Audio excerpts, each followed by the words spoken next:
May adlaw sa inyo hadinanong mga parehas na ko nga mga gwapa nga OFW.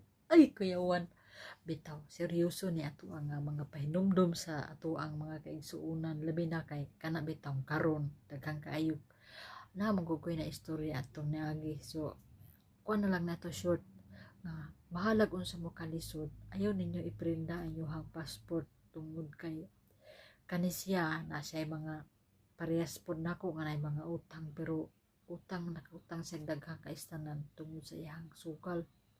Di mawala gid ka, mawala gid ka sa imong focus, pero kung makontrol pa nimo imong kanang imong kamot sa pagsugal diha sa imong cellphone, likay gyud kay aron dili ka maparehas ani sa iyaha nga daghan siya loan, dili lang kay tulo ka bangko iyang gilunan, unya iya nang gibrinda ang iyang passport. Ang iyang problema karon kay ubanon siya sa iyang amo sa laing nasod kay magbakasyon, unya wala nang iyang passport.